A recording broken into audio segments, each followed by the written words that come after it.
আমি MD Ziaur Rahman, Bose institute of engineers এর পক্ষ থেকে সবাইকে আন্তরিক ভালোবাসা এবং শুভেচ্ছা। আজকে তোমাদের অনেকের রিকোয়েস্টে অনেকে বলেছো স্যার এলপি নিয়ে ভিডিও করুন, এলপির কোর্স আরম্ভ হচ্ছে কিনা। এই ব্যাপারটা নিয়ে পুরো আমি বলবো। দেখো, ইন্ডিয়ান রেল হচ্ছে আমাদের এটা লার্জেস্ট সেক্টর আর কি। এখানে অনেক সবচাইতে সেন্ট্রাল গভর্নমেন্টের বেশি এমপ্লয়ি এখানে কাজ করে আর কি। হ্যাঁ, এখানে রেল হচ্ছে অনেকে প্রাইভেট হয়ে গেছে, অনেকে হ্যান হয়ে গেছে, ত্যান হয়ে গেছে, তা নয়। হ্যাঁ, কিছু জায়গার হয়তো সেটা ভালোই হয়েছে আর কি। কিছু জায়গা পোর্শনগুলো হচ্ছে মানে যেগুলো ক্লিনিং পোর্শন, কমার্শিয়াল কিছু ডিপার্টমেন্ট, সেগুলো হচ্ছে আউটসোর্সিং হয়েছে, প্রাইভেটাইজেশন পুরোটা নয়। আর সেফটি ক্যাটাগরি যেসব জিনিসগুলো আছে, হ্যাঁ, যেমন হচ্ছে অ্যাসিস্ট্যান্ট ড্রাইভার রিক্রুটমেন্ট যেগুলো হচ্ছে, তারপরে আমাদের জুনিয়র ইঞ্জিনিয়ার, সিনিয়র সেকশনে, এগুলো পুরোপুরি যেরকম ছিল সেরকমই আছে। তাই আশা করি সেই জন্য ভ্যাকান্সি যেরকম বার হতো বার হবে। তোমাদের রিয়েল বার হয়েছিল 2000 ভ্যাকান্সি বার হয়েছিল লাস্ট 2017, 18, 18, 19 এরকম বার হয়েছিল।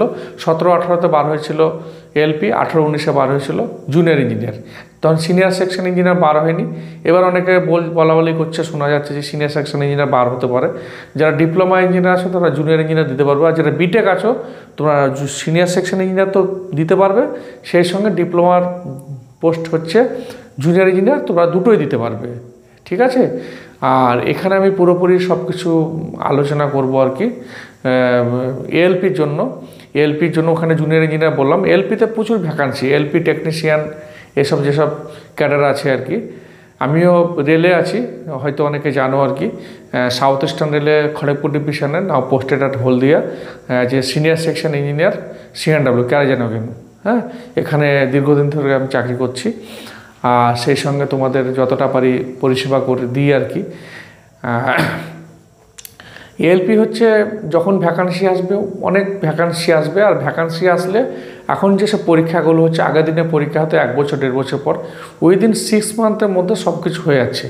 তাই 24-এ যদি ভ্যাকান্সি আসে, ধরলাম মাঝামাঝি আসবে কিংবা পরীক্ষা হবে, তোমার 6 মান্থ থেকে 8 মাস টাইম পাবে।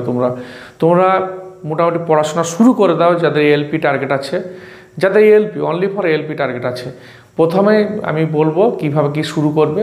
প্রথমে একদম এই পরপর স্টেপগুলো, পরপর লাস্ট স্টেপ কি এখানে, লাস্ট স্টেপটা হচ্ছে মেডিকেল টেস্ট। তোমরা উল্টো করবে। তোমরা যারা এএলপির জন্য পড়াশোনা করবে, খাটাখাটনি করবে, একটা ডক্টরের কাছে যাবে, চোখের ডক্টরের কাছে যাবে, গিয়ে বলবে স্যার আমার চোখটা টেস্ট করে দিন, A1 স্ট্যান্ডার্ড আছে কিনা দেখে দিন। A1 স্ট্যান্ডার্ড মানে হচ্ছে চোখটা তোমার দুই দিকে 6/6 আছে কিনা। সেই সঙ্গে ডাক্তারবাবুকে বলবে স্যার চোখটা ঠিক আছে, বাট কালার ব্রাইটনেসটা একটু দেখে দিন।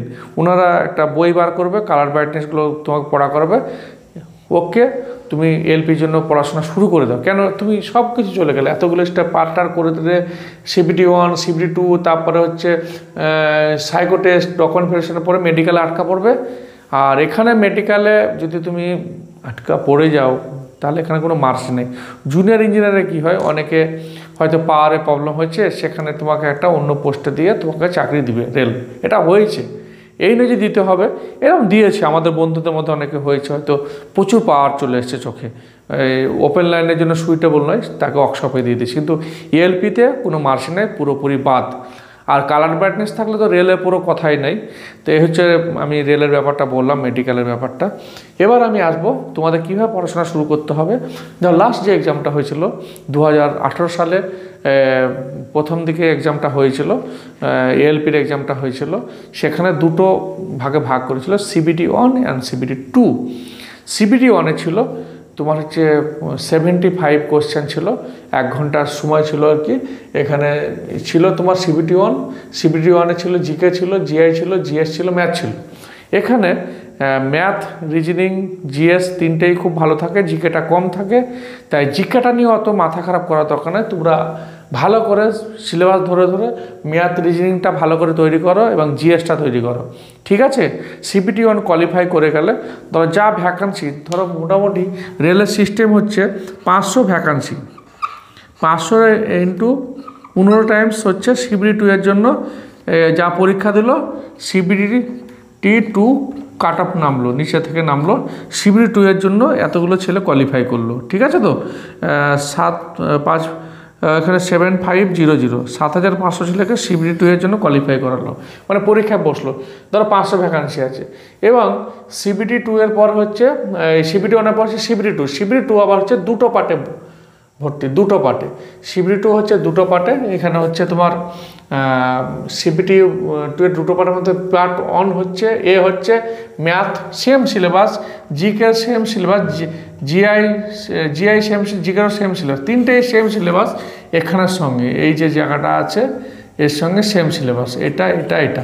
বাট এই যে জিএস, এখানে জিএস এর পরিবর্তে আমরা কী হবে, বেসিক সায়েন্স অ্যান্ড ইঞ্জিনিয়ারিং, এখানে কি থাকবে, কম্পিউটার লিটারেসি থাকবে, যোগ হবে, তারপরে ড্রয়িং যোগ হবে, এনভায়রনমেন্ট যোগ হবে। এইসব সাবজেক্ট 2-1টা কোশ্চেন দিয়ে টোটাল এই সাবজেক্টটা তৈরি করা হয়েছে। এইগুলো CBT 1, CBT 2 চলে গেল, পার্ট এ চলে গেল। পার্ট বি, পার্ট বিতে তোমরা যে ফর্ম ফিল আপ করবে, যে যেমন ডিপ্লোমা ITI আছো, তোমরা একটা নিজস্ব চয়েস দিবে। হ্যাঁ, চয়েস যে ধরো মেকানিক্যালের অনেক আছে চয়েস, ফিটার আছে, RSE আছে, তারপর ডিজেল মেকানিক আছে, হিট ইঞ্জিন আছে, হ্যাঁ আরও অনেক কিছু আছে। এইগুলো তোমরা নিজস্ব যেটা পারবে চয়েস দিবে আর কি। তারপরে এখানে 35% কিন্তু মার্কস পেতে হবে, ঠিক আছে। 35% মার্কস পেলে এখানে এই 75 নম্বরের কোয়েশ্চেন হবে, 60 নম্বর পেলে এইটাই ধরো তুমি এখানে CBT 2 এ একদম তুমি 100 খানার মধ্যে 90 খানা কারেক্ট, 90% পেয়েছো। আর এখানে তুমি কত পার্সেন্ট পেয়েছো, 25%, মানে তুমি কোয়ালিফাই করতে পারলে না। তুমি এদিকেও 100-র মধ্যে র্যাঙ্ক করে কিন্তু ডিসকোয়ালিফাই হয়ে গেলে। তাহলে এইখানে কী করতে হবে, কোয়ালিফাই করতে হবে। কোয়ালিফাই করতে গেলে কী হবে, আজকে থেকে ভালো করে যে সাবজেক্টটা নিবে ওইটার ব্যাপারে কনসেপ্ট ক্লিয়ার করতে হবে, পড়াশোনা করতে হবে, কোয়ালিফাই করতে হবে। CBT 1, CBT 2 দুটোই নন টেকনিক্যাল পড়ে গেলাম, গুরুর কাছে নোট নিলাম, এই কটা পড়ে যাবি, হয়ে যাবে। CBT 2 হবে না, সে পার্ট বি হবে না। আর অনেক ভালো ছেলে পেলে কিন্তু কোয়ালিফাই করতে পারেনি পার্ট বিতে। তাই আমাকে অনেকে প্রশ্ন করে, স্যার এখানে পার্ট বি পড়ানো হবে তো, এটা হবে তো, এখানে কতজন স্টুডেন্ট পড়ে, এই ব্যাপার স্যাপার হ্যান ত্যান। ঠিক আছে, এখানে আমাদের 40 জনের বেশি একটা স্টুডেন্ট পড়ে না। পার্ট বি পড়ানো হবে। কী কী সাবজেক্ট পড়ানো হবে, এখানে অনেক ITI ছেলে আছে, ডিপ্লোমা আছে, এটা সেটা আছে। আমি এখানে মূলত ডিপ্লোমার ব্যাচ তৈরি করছি, ডিপ্লোমা বিটেকের। যে সাবজেক্টগুলো হবে তার যদি কেউ ম্যাচিং করে, তোমরা কিন্তু আমার কাছে যোগাযোগ করবে। কি এখানে হচ্ছে ইলেকট্রিক্যাল যারা আছো, ইলেকট্রিশিয়ান ITI আছে, তাদের ইলেকট্রিশিয়ান পড়ানো হবে।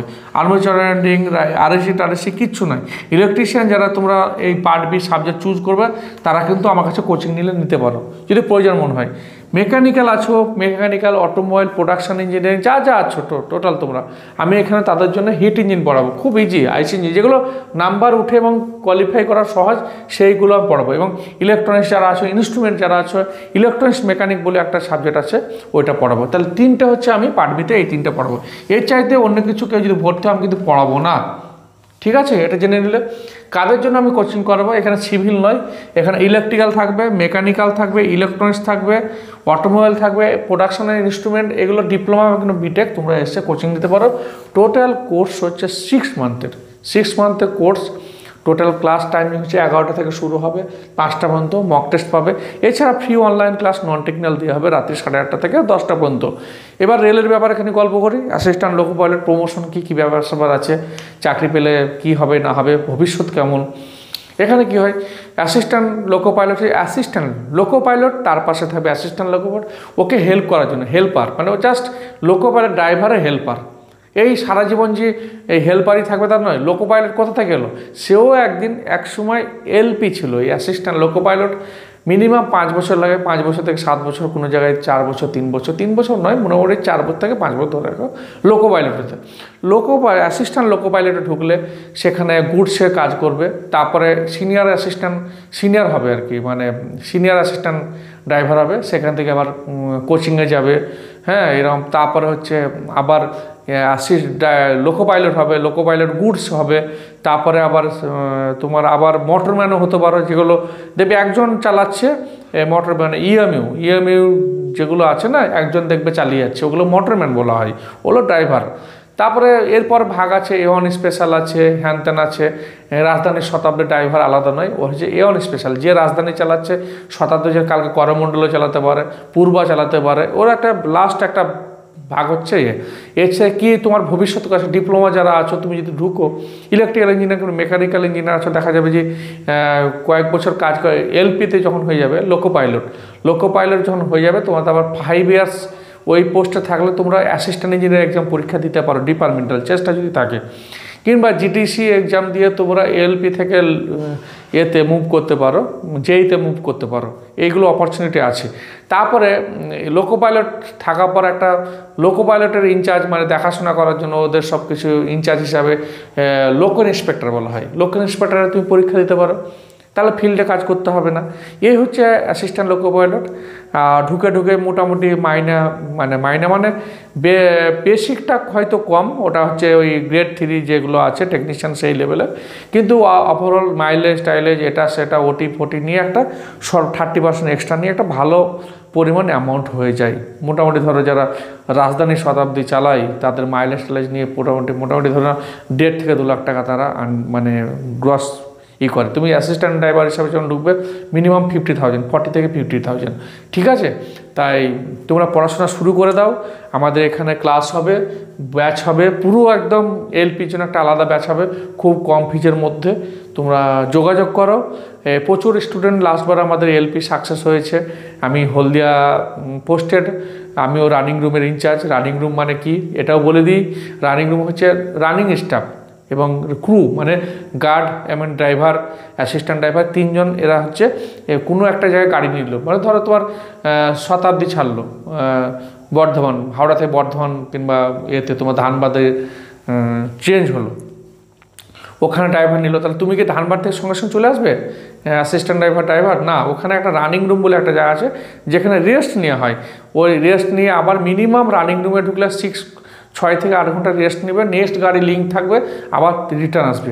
ওই রানিং রুমে থাকলে তোমাদের খাওয়া দাওয়া একটা সাবসিডি মিল, মানে খুব কম পয়সা দিয়ে 10 টাকা দিয়ে মিল পাবে, তারপরে ঘুমানোর রুম পাবে, হ্যাঁ, সব কিছু তোমাদের যাওয়া আসার জন্য গাড়ি পাবে, মানে একদম 5। এখন রেল বোর্ড বলেছে প্রত্যেকটা রানিং রুম মোটামুটি 5 স্টার হোটেলের মতো আর কি, ঠিক আছে? তাই এই নিয়ে কোনো চিন্তা নাই, চাকরিতে আসো, চাকরিতে ঢুকলে বুঝতে পারবে সব কিছু, তোমাদের বেনিফিট পেয়ে যাবে। আর তার জন্য লাগবে তোমাদের পড়াশোনা, বেসিক নলেজ তৈরি করতে হবে। আজকে থেকে টেকনিক্যাল পড়তে হবে, টেকনিক্যাল না পড়লে এইগুলো হলে আর কিছু করার নাই। এরপরে চলে আসি আমাদের কম্পিউটার, এইগুলো পাস করলে তুমি পেরিয়ে হচ্ছে কম্পিউটার অ্যাপ্টিটিউড টেস্ট, মানে সাইকো টেস্ট যেটা বলে, সাইকোলজিক্যাল টেস্ট বলি।